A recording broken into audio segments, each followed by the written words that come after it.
Mas Wowi ini sopo toh Mas? Jadi kalau ditanya siapa Bosman gitu ya, saya adalah emang sengaja mengacurkan bangsa Indonesia. Jadi by all means Malaysia ini memang sedikit nakal. Mas Wowi, apa kabar? Baik, apa kabar Mas? Bosman yang sontoloyo. Ini ngetop banget, tapi mungkin anak-anak muda nih khususnya yang penontonku mungkin pengen kenal sih. Mas Wowi ini sopo toh Mas? Saya itu singa tua yang luka. Kemudian daripada merusak, ya saya menulis. Kebetulan hobi saya adalah menulis dan saya adalah amateur writer kali ya. Amateur writer itu bukan karena komersial, tetapi karena setiap hari saya punya diary. Zaman dulu saya punya diary. Jadi sekarang sejak 2011 diary-nya saya pindahin ke Facebook. Cuman nama peristiwanya saya sadurkan supaya saya ada memori sedikit gitu ya. Nah saya heran kenapa buku harian saya dibaca orang, itu aja yang saya heran gitu. Jadi kalau ditanya siapa Bosman gitu ya, saya adalah amateur writer. Gokil, amateur writer tapi bisa memprediksi masa depan. By data, tapi always by data ya. Mas Wowi katanya pernah mewawancarai 400 teroris. Sebutin 5 tersangka teroris yang susah ketebak gitu. Jadi dari 2009 sampai 2013 saya memang aktif sekali di dalam membantu negara karena saya merasa terorisme itu adalah act of war, atau terorisme itu adalah tindakan perang yang terkecil. Jadi perang sel, dan dia menggunakan aksi teror atau menakut-nakuti. Tujuannya kalau di negara berkembang seperti Indonesia berbeda dengan sebuah aksi teror di negara maju seperti misalnya di Jepang gitu. Kalau di sebuah negara maju, aksi teror dipakai untuk merubah kebijakan. Kalau di negara berkembang seperti di Indonesia adalah merubah pemerintahan. Jadi saya pikir ujung-ujungnya pasti memecah NKRI, dan darah merah kita langsung keluar kalau teroris ini arahnya merubah NKRI gitu ya. Know-how saya adalah bagaimana mengetahui pola pikir mereka kemana, patternnya. Saya interview biasa, mereka bahkan tidak menyadari bahwa itu adalah bagian dari interview. Bukan sekedar bukan collect data, bahkan kita ada cara untuk bertanya. Yang menarik adalah seorang Malaysia, agen dari Inggris yang namanya Nurdin M. Top, emang sengaja mengacurkan bangsa Indonesia. Jadi by all means Malaysia ini memang sedikit nakal. Kita disusupi dengan Nurdin M. Top, dan dia punya kemampuan linguistik pattern yang sangat luar biasa. Beberapa kali dokumen saya menyaksikan, dia dalam kurang dari 5 menit bisa membuat orang teriak Toto Allahu Akbar dan berani jihad. Bener-bener cara pengerubah itunya, dan itu menggunakan dengan waking hypnosis, alias dia tidak memakai orang yang tutup mata tidur gitu ya, seperti yang di komersial itu. Dia menggunakan kayak uya-uya ya. Dan itu kelihatan masih rendah memang ilmunya yang menggunakan tidur itu hipnosis. Tapi waking hypnosis itu benar-benar sadar, mata terbuka, kesadaran penuh, dan dia menggunakan linguistik pattern yang sangat luar biasa. Polanya saya pelajari, saya bilang gila nih orang, 5 menit aja anak. Waktu itu saya lihat ada videonya di Cirebon, 2 anak, cewek 1, cowok 1 dipanggil ngomong tentang jihad, Toto Allahu Akbar, dan bersiap mati untuk doktrin yang ditaruh oleh Nurdin M. Top. Saya bisa bilang gila nih kalau didiemin gitu ya. Nah, tapi ya bersyukurnya bahwa dia udah selesai, chapter itu udah selesai, dan selama 5 tahun itu pengalaman menarik buat saya, berkontribusi sedikit. Bukan saya adalah bagian dari lembaga tertentu, tapi ini adalah berkontribusi sedikit bagaimana supaya terorisme yang mengatasnamakan agama, yang mau mecah belah NKRI sekarang bisa dikatakan sudah selesai. Tapi yang jelas yang menjadi pahlawan menurut saya adalah Pak Tito Karnavian, orang-orang yang di dunia kepolisian saat ini, yang dialah actionnya ya. Kalau saya kan cuma polanya atau patternnya atau mindsetnya saja yang saya pelajari. Mudah-mudahan menjawab apa sedikit. Yes, waduh, saya nanya saya yang merinding. Nah, Mas Wowi, pertanyaan ketiga kan, Mas Wowi pernah bilang nih, orang-orang harus paham cara dunia ini bekerja. Bisa nggak sih Pak di-share poin terpenting, minimal kita sebagai orang awam tuh harus ngerti apa sih maksudnya gitu, dunia ini bekerja tuh seperti apa gitu? How the world work, bahasa Inggris susah bener ya. How the world work. Gitu.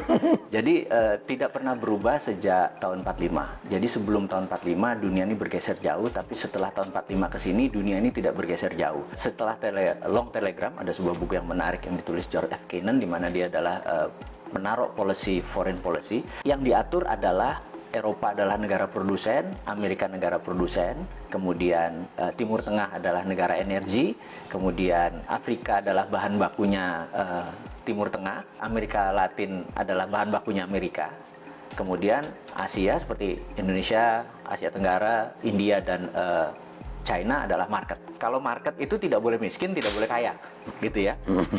Nah, kalau negara produsen harus kaya. Negara sumber bahan alam tidak boleh kaya. Bahkan harus lebih miskin daripada negara market, gitu ya. Itu memang disetel seperti itu. Suatu hari di tahun 80-an, 90-an, di mana musuh Amerika adalah Soviet, zaman presidennya adalah Ronald Reagan. Mereka fokus di Timur Tengah karena energi, dan tahun 91 Soviet rata tanah. Fokus mereka terhadap energi itu lupa bahwa ternyata China membangun manufaktur. Dan China membangun manufaktur itu bukan sendirian, dia dengan geng globalis dalam tanda petik ini ya. Tahun 80-an itu masuk ke China hanya sebagai labor murah. China membangun produksi. Nah, begitu China 20 tahun kemudian, dunia shock di tahun 2008 pada saat Olimpiade Beijing. Di situ dunia shock karena China mendadak menjadi negara produsen, dan Amerika udah telat, realize-nya, sadarnya sudah telat gitu. Ternyata China udah merubah dirinya menjadi negara produsen gitu. Kalau dia negara produsen, maka dia harus punya satu market, dua sumber bahan baku. Cina itu bahan bakunya dari nggak usah dijawab gitu ya. Dan negara yang jadi bahan baku itu harus miskin. Dan negara yang jadi pasarnya dia yaitu Amerika dan Eropa tidak boleh kaya, tidak boleh miskin. Itu disetel sama Cina sekarang. Jadi kalau pemerintah tidak paham how the work, bener ya? Ya kayak sekarang ini kita kayak kikuk mau dagang apa salah semua, pertanian tidak bisa independen, pupuk aja impor dan lain sebagainya karena nggak ngerti gitu ya. Nah, kita coba mengingatkan bahwa kalau sebagai Anda pengelola negara tapi nggak ngerti how the work, ya seperti sekarang berantakan. Nah, ini kita buka makanya. Mas Wowi, ini kan kalau orang awam nih ngelihat propaganda di dunia ini kan ya bisa jadi hoax gitu ya. Sebenarnya propaganda itu rumornya tuh ada nggak sih yang kayaknya nggak mungkin gitu, tapi it's real gitu. Propaganda itu ilmu makrifat, ilmu tertinggi dari strategi mempengaruhi orang lain. Jadi yang paling rendah namanya agitasi. Agitasi itu adalah mengajak. Provokasi mengajak dan bergerak. Propaganda adalah changing mindset. Jadi ini semua bertahap. Mengajak dulu, mengajak dan bergerak, kemudian changing mindset. Propaganda itu bukan sekedar informasi satu aja, itu masih agitasi namanya. Propaganda itu changing mindset. Misalnya kita ingin Indonesia ini negaranya khilafah gitu. Ini contoh saja. Mereka punya cara melakukan agitasi, provokasi supaya nanti oh iya ya, kita harus merubah menjadi khilafah. Itu contoh propaganda, namanya changing mindset. Jadi kalau sepotong-sepotong nggak bisa dibilang itu propaganda. Jadi harus hati-hati, sepotong-sepotong ini bagian dari pasal-pasalnya ini. Counter propagandanya pun kita udah harus siap. Gitu, ada counter propaganda. Oh, ini bagian dari propaganda, bagian dari agitasi, bagian dari provokasi, bagian dari kita harus ada counternya. Saat ini dunia intelijen harusnya punya divisi itu. Mudah-mudahan sadar. Karena sadar itu dalam artian karena ilmu ini bergeser terus, ilmu komunikasi massa ini bergeser terus. Dulu adalah menggunakan koran, dulu menggunakan TV, dulu menggunakan radio, sekarang menggunakan apapun. Jadi sekarang ini perangnya bukan battle ground, bukan perang ground, tapi battle space. Nah, kemampuan battle space kita ini, perang di udara tadi, bukan satelitnya, bukan sekedar internetnya, bukan sekedar sosmednya, tapi kontennya ini benar-benar tidak sesederhana yang seperti kita bayangkan. Nah, di sana dokter-dokter semua, iya kan, bukannya seseorang yang ilmu pengetahuan akan psikologinya nggak mateng gitu. Jadi saya pikir banyak yang harus kita pelajari. Jadi sekali lagi anak-anak muda yang di bawah 40 tahun yang saya bilang nanti 4 tahun lagi berkuasa itu kesempatan Anda belajar. Karena yang tua-tua nggak mungkin belajar kan. Terlambat. Kalau sekarang yang lagi Mas Wowi dalemin, khususnya di Indonesia ini lagi ada propaganda apa sih? Saat ini yang saya lihat kita terjadi pelemahan di dalam memahami namanya sovereignty atau kedaulatan. Ekonomi kita tidak berdaulat, finance kita tidak berdaulat, bahkan sumber daya alam kita tidak berdaulat. Bisa diambil contoh gini, kita udah dikadali sama Freeport. Dikadali Freeport tuh gini, Grasberg itu adalah tambang tembaga. Kita cuma dapat koper konsentrat.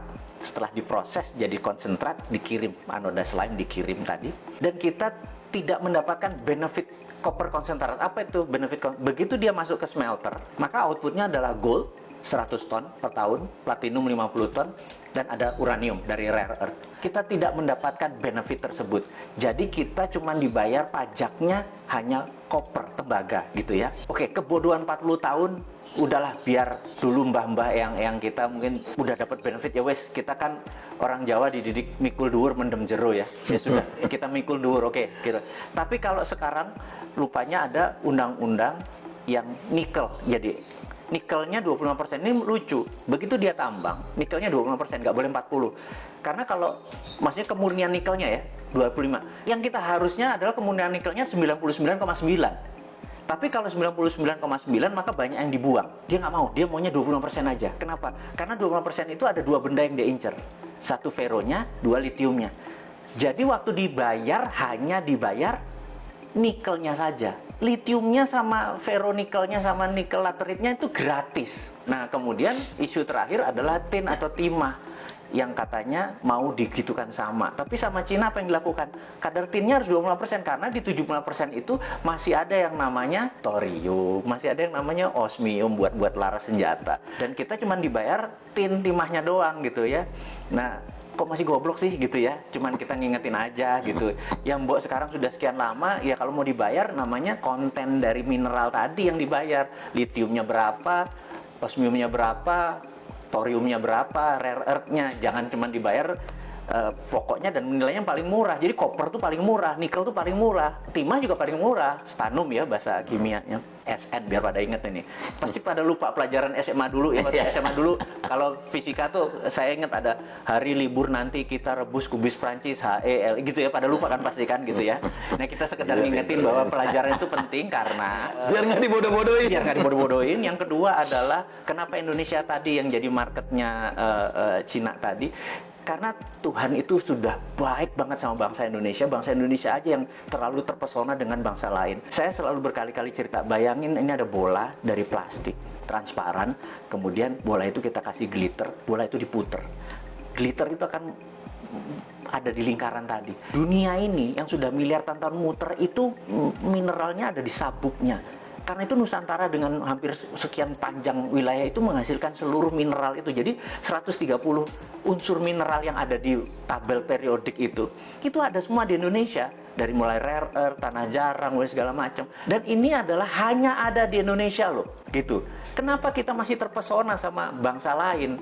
Ini aja digarap. Kalau kita mau berdaulat, kita buat aja namanya metal road gitu atau mineral road gitu ya. Dulu kan ada spice road misalnya gitu, jalan rempah ya, kita jalan mineral karena kita the only country yang punya itu semua di dunia ini. Itu yang membuat generasi nanti ya, yang 4 tahun lagi berkuasa tadi, ambil itunya Jo, gitu ya. Jangan lu pikirin yang tua-tua ini. Iya. Nah, Mas Bobi, coba Mas Bobi, ada nggak konspirasi yang paling serem dan berhasil sepanjang sejarah? Menurut saya adalah diambilnya emas Indonesia sebelum Pak Karno dikudeta, dan itu gerakannya cantik sekali sehingga depository emas kita lepas hampir 1000 ton gitu ya. Cakep sekali skenarionya dan itu bisa dibuktikan one of the best. Nah, ini kita ngomongin yang anget-anget nih. Kemarin nih kayaknya Pak Bos lagi marah-marah sama menterinya nih ya kan. Gimana Mas Bowi menanggapi statement Presiden kemarin yang kayaknya bakal ada reshuffle kabinetnya gimana nih? Kalau saya lihat tujuannya Pak Presiden adalah mengingatkan, jadi early warning untuk semuanya bergerak. Tapi kalau kapabilitas dan kapasitasnya memang tidak ada, menurut saya dalam 2-3 bulan ke depan benar-benar diganti secara fisik. Saran saya, karena ini bukan biasa saja, ini udah extraordinary, jadi udah bukan extraordinary lagi, udah extraordinary karena economic at war. Di dalam economic at war itu hampir no law, nggak ada hukum.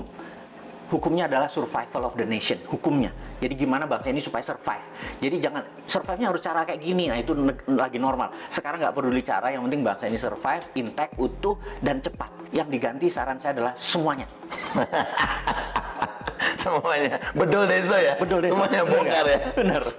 Nah, kalau menurut Mas Wowi, 5 negara yang punya sistem pemerintahan paling oke. Saat ini menurut saya negara yang paling oke adalah Cina, karena struktur Cina adalah single party, partainya satu, yaitu PKC, Partai Komunis Cina, dan di dunia ada 7 negara yang single party, salah satunya Meksiko. Jadi dengan adanya single party, mereka bisa orang yang menjadi pemimpin itu benar-benar orang yang memang bukan 5 tahunan, memang punya karir dari bawah ke atasnya baik. Jadi bukan komunisnya, sekali lagi ya, yang itunya ya. Jangan salah persepsi ya. Kan? Karena yang single party country.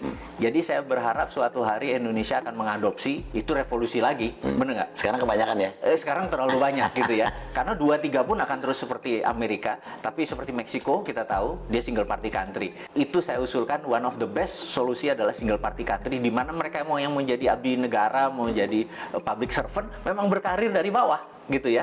Dan jadi antara country dengan party atau partai menjadi satu. Itu tadi baru Cina tuh. Ya pokoknya yang single party country ya. Kita googling bareng-bareng. Iya. Nah itu, makanya jangan apa-apa lengkap. Nah, ya benar. Teman-teman biar belajar ke Wikipedia, bener nggak? Bener. Nah, pertanyaan terakhir.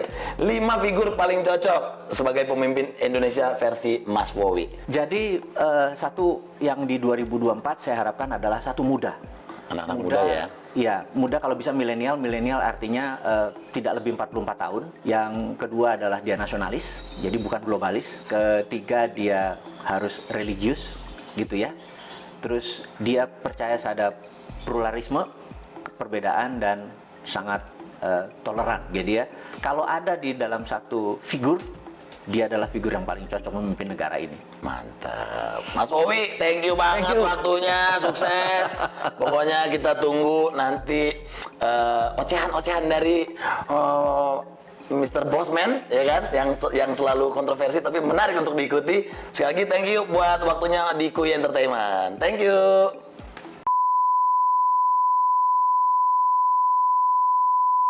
Kuy, jangan lupa share, komen, like, pokoknya share, pokoknya harus nonton. Gantian, ngomongnya gantian, gue kapan? Udah deh, lu pencet subscribe. Gue mencet nih. Iya. Subscribe. Kuy. Mantap.